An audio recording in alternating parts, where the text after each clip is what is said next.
Hi friends, ಎಲ್ಲರೂ ಹೇಗಿದ್ದೀರಾ?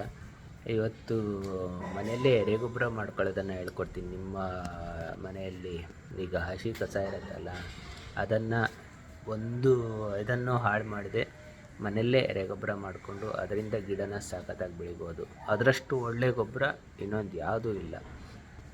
ಈಗ ನೀವು ಎಲ್ಲ ಇದನ್ನು ಹಾಕ್ಕೊಂಡು ಯಾವುದೋ ಫರ್ಟಿಲೈಸರ್ ಅದು ಇದು ಸಿಗುತ್ತೆ, ರಾಸಾಯನಿಕ ಗೊಬ್ಬರಗಳು, ಮತ್ತೊಂದು ಗಿಡ ಅದ್ಭುತವಾಗಿ ಬರುತ್ತೆ ಒಂದು ಸಾರಿಗೆ, ಬಟ್ ನಿಮ್ಗೆ ಆರೋಗ್ಯಕ್ಕೂ ಅಷ್ಟೇ ಅದ್ಭುತವಾಗಿ ಹಾನಿಯನ್ನು ಮಾಡುತ್ತದು. ಸೊ ನೀವು ಎರೆಗೊಬ್ಬರನ ಹಾಕಿದಷ್ಟು ಒಳ್ಳೆಯ ಗೊಬ್ಬರ ನಿಮಗೆ ಗಿಡಗಳಿಗೆ ಬೇರೆ ಯಾವುದೂ ಇಲ್ಲವೇ ಇಲ್ಲ. ಸೊ ಆದಷ್ಟು ನೀವೇ ನಿಮ್ಮ ಮನೆಯಲ್ಲಿ ಈ ಹಸಿ ಕಸದಿಂದ ಅಥವಾ ಮತ್ತೊಂದರಿಂದ ಎರೆಗೊಬ್ಬರ ಮಾಡಿಕೊಂಡ್ರೆ ಅದರಷ್ಟು ಒಳ್ಳೆಯದು ಇನ್ನೊಂದಿಲ್ಲ.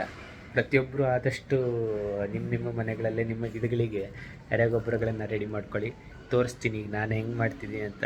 ನಮ್ಮ ಮನೆಗೆ ಇಲ್ಲಿ ಬೇಕಾದಷ್ಟು ಎರೆಗೊಬ್ಬರನ ನಾವೇ ಮಾಡ್ಕೊತೀವಿ ನಮ್ಮ ಗಿಡಗಳಿಗೆ.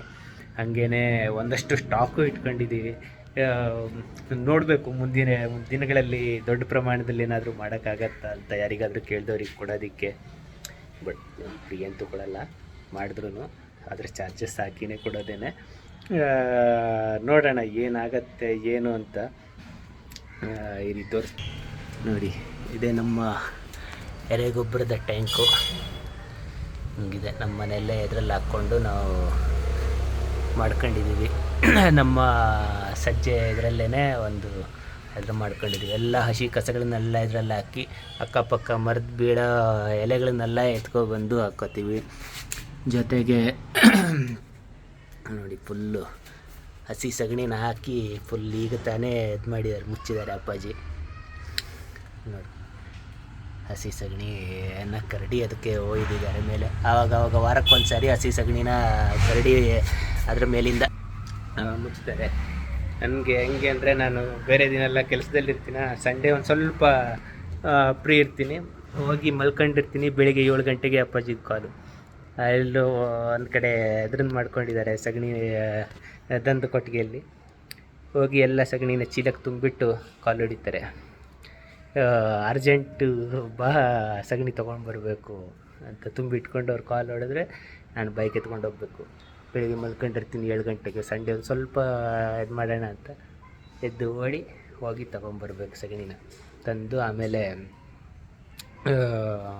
ಎಲ್ಲ ಕರಡಿ ಅದನ್ನು ಅವರು ಇದಕ್ಕೆ ಹಾಕ್ತಾರೆ. ಆಮೇಲೆ ಅಕ್ಕಪಕ್ಕ ಮರಗಳಂತೂ ಬೇಕಾದಷ್ಟಿರುತ್ತೆ ನಮಗೆ. ಅದು ಎಲೆ ಬಿದ್ದೇ ಬೀಳುತ್ತೆ. ಕಸ್ತವರು ಗುಡಿಸಿ ರಾಶಿ ಹಾಕಿರ್ತಾರಲ್ಲ, ಅದನ್ನು ತೊಗೊಬಂದು ಅದಕ್ಕೆ ಹಾಕಿ. ಬಟ್ಟು ಒಳ್ಳೆ ಗೊಬ್ಬರ ಸಖತ್ತಾಗಿರುತ್ತೆ, ಗಿಡ ತುಂಬ ಚೆನ್ನಾಗಿ ಬೆಳೆಯುತ್ತೆ ಅದರಿಂದ.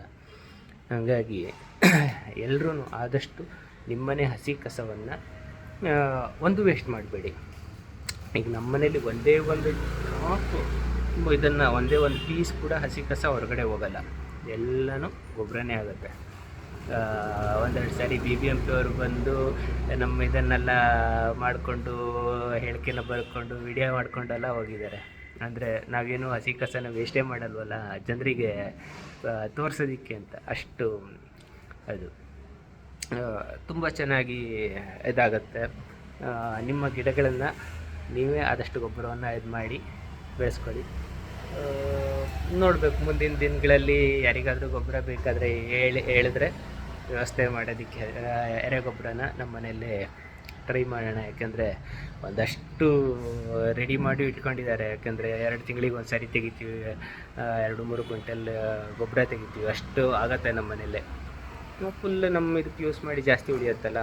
ಸೊ ಯಾರ್ಯಾರು ಆಸಕ್ತರಿದ್ದರೆ ಅಕ್ಕಪಕ್ಕದಲ್ಲಿ ನಮ್ಮ ಮನೆ ಅಕ್ಕಪಕ್ಕದಲ್ಲಿ ಬಂದು ತೊಗೊಂಡು ಹೋಗೋವಂಥವ್ರು ಇದ್ದರೆ ಅವರಿಗೆ ಇಷ್ಟು ಅಂತ ನೀವು ಹೊರಗಡೆ ಸಿಗೋದಕ್ಕಿಂತ 10-20 ರೂಪಾಯಿ kg ಕಡಿಮೆಗೇ ಕೊಡ್ಬೋದು ನಾವು. ಅಂದರೆ ಇದಲ್ಲದೆ ಅದನ್ನು ನಾವು ಬೇರೆ ಯಾರಿಂದ ತಂದು ಕೊಡೋದಲ್ಲದೆ ಇರೋದ್ರಿಂದ ಅವು ನೀವು ಪಾರ್ಕಲ್ಲಿ ಇದರಲ್ಲಿ ಯಾವುದು ನರ್ಸರಿಗಳಲ್ಲಿ ಸಿಗುತ್ತೆ. ನರ್ಸರಿಗಳಲ್ಲೆಲ್ಲ ತುಂಬ ಬಿಡಿ, kgಗೆ 100 ರೂಪಾಯಿ 150 ರೂಪಾಯಿ ಹೇಳೋದೆಲ್ಲ ಇದೆ. ನಾನು ಇದು ಮಾಡಿದ್ದೀನಿ.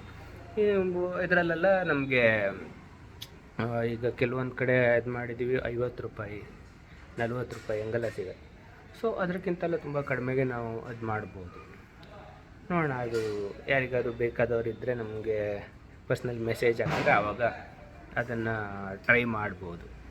ಸೊ ಆದಷ್ಟು ಬೇರೆ ಕಡೆಯಿಂದ ತಗೊಳ್ಳೋದಕ್ಕಿಂತ ನಿಮ್ಮ ಗೊಬ್ಬರಗಳನ್ನು, ನಿಮ್ಮ ಗಿಡಗಳಿಗೆ ಬೇಕಾದ ಗೊಬ್ಬರಗಳನ್ನು ನೀವೇ ಬೆಳ್ಕೊಳ್ಳೋದು ತುಂಬ ಒಳ್ಳೆಯದು. ಅದು ಸ್ವಾವಲಂಬನೆ ಅಂತೀವಲ್ಲ ಹಾಗೆ. ಈಗ ಅದರಲ್ಲೇ ನೀವು ನಿಮ್ಗೆ ಬೇಕಾದ ತರಕಾರಿಗಳನ್ನು ಈಗ ಮನೆಯಲ್ಲಿ ನಾವು ಬೆಳ್ಕೊತೀವಿ. ಮೂಲಂಗಿ ಗಿಲಂಗೆಲ್ಲ ಎಷ್ಟಾಗುತ್ತೆ ಅಂದರೆ ತಿಂದು ಬೇಜಾರು ಬಂದು ಹೋಗ್ಬಿಡತ್ತೆ. ಪಕ್ಕದ ಮನೆಯವರಿಗೆಲ್ಲ ಕೊಡ್ತೀವಿ ನಾವು, ತಗೊಂಡೋಗಿ ಕಿತ್ಕೊಂಡೋಗಿ. ಅಷ್ಟು ಮೂಲಂಗಿ ಆಗುತ್ತೆ. ನಾವು ಹೆಂಗೆ ಅಂದರೆ ಒಂದೊಂದು ಸಾರಿ ಮೂಲಂಗಿ ಹಾಕಿದಾಗ ಫುಲ್ಲು ಮೂಲಂಗಿ ಆಗಿಬಿಡತ್ತೆ, ಬೇಜಾರು ಬರುತ್ತೆ. ಆಮೇಲೆ 6 ತಿಂಗಳ ವರ್ಷ ಬಿಟ್ಟು ಮತ್ತೆ ಹಾಕೋದು, ಯಾಕಂದರೆ ಅಷ್ಟು ಮೂಲಂಗಿ ಆಗಿಬಿಟ್ಟಿರುತ್ತೆ. ಅದು ಫುಲ್ಲು ದೊಡ್ಡ ದೊಡ್ಡ ಮೂಲಂಗಿಗಳು. ಆಮೇಲೆ ಗೆಣಸು ಮಾಡ್ಕೋತೀವಿ, ನುಗ್ಗೆಕಾಯಿ ಆಯಿತು, ಬದನೆಕಾಯಿ ಆಗುತ್ತೆ, ಸೊಪ್ಪು ತರಕಾರಿ ಅಂತೂ ಬಿಡಿ, ಒಂದೆಲೆಲ್ಲ ಮಾಡ್ಕೊಂಡಿದ್ದೀವಿ. ಇನ್ನು ಹರಿವೆ ಗಿರುವೆ ಬಸಳೆ ಅದೆಲ್ಲ ಆಗುತ್ತೆ. ಬಟ್ ಆದಷ್ಟು ನಿಮಗೆ ಬೇಕಾದ ತರಕಾರಿಗಳನ್ನು, ನಿಮಗೆ ಬೇಕಾದ, ಯಾಕಂದರೆ ಈಗ ಹೊರಗಡೆ ನೋಡ್ತಾ ಇದ್ದೀವಿ, ಅದು ಆ ಕ್ಯಾನ್ಸರ್ಗಳಂತೂ ಅದು ಯಾವ ಪ್ರಮಾಣದಲ್ಲಿ ಬರ್ತಾ ಇದೆ ಅಂದರೆ ಹೇಳೋಕ್ಕೆ ಸಾಧ್ಯ ಇಲ್ಲ. ಮಾತೆತ್ತಿದ್ರೆ ಕ್ಯಾನ್ಸರ್, ಈಗ ಜ್ವರದ ಥರ ಆಗಿಬಿಟ್ಟಿದೆ ಕ್ಯಾನ್ಸರ್. ಇದೆಲ್ಲ ಏನಕ್ಕಾಗ್ತಿದೆ? ಏನಕ್ಕೆ ಅಂದರೆ ಈ ಹೊಡೆಯೋ ಕೆಮಿಕಲ್ಗಳು, ಔಷಧಿಗಳು, ಇದೇ ನಮ್ಮ ಜೀವನವನ್ನು ಅರ್ಧಕ್ಕರ್ಧ ಹಾಳು ಮಾಡ್ತಿರೋದು. ಈಗ ಆ್ಯಕ್ಚುಲಿ ನನಗೆ ಈಗ ನಾನು ಮನೇಲಿ ಹೇಳ್ತಾ ಇರ್ತೀನಿ, ಇನ್ನು 35 ವರ್ಷ ಆದಮೇಲೆ ನಮ್ಮದು ಬೋನಸ್ ಪೀರಿಯಡ್ ಓಡ್ತಾ ಇದೆ, ಯಾವಾಗ ಬೇಕಾದರೂ ಟಪಕ್ ಅನ್ಬೋದು, ಗೊತ್ತಿಲ್ಲ. ಹಂಗಾಗಿ ನಾವು ಅದನ್ನು ಆದಷ್ಟು ಆರೋಗ್ಯನ ಕಾಪಾಡ್ಕೊಳ್ಳೋದಕ್ಕೆ ನಮ್ಮ ಕೈಲಾದಷ್ಟು, ಬೇರೆ ನಮ್ಮ ಕೈಯಲ್ಲಿ ಏನಿಲ್ಲ. ಆಮೇಲೆ ಕೊನೆಗೆ ದೇವ್ರದೇನೆ ಎಲ್ಲ ನಿರ್ಧಾರ, ಯಾವಾಗ ಬಾ ಅಂದ ಹೋಗೋದೆ. ಬಟ್ ಅವ್ನು ಕರೆಯೋದಕ್ಕಿಂತ ಮೊದಲು ನಾವು ಹೋಗೋಕ್ಕೆ ರೆಡಿ ಹಾಕ್ಕೊಂಡಿರೋದು ಬೇಡ ಅಂತ. ಅದಕ್ಕೆ ಆದಷ್ಟು ನಾವು ಅದನ್ನು ಮುಂದೆ ತಳ್ಳೋದಕ್ಕೆ ಏನಾಗುತ್ತೆ ನಮ್ಮ ಕೈಯಲ್ಲಿ ಅದನ್ನು ಮಾಡೋಣ. ಆದಷ್ಟು ಆರೋಗ್ಯಕರವಾದ ಆಹಾರವನ್ನೇ ತಿನ್ನೋಣ. Thank you.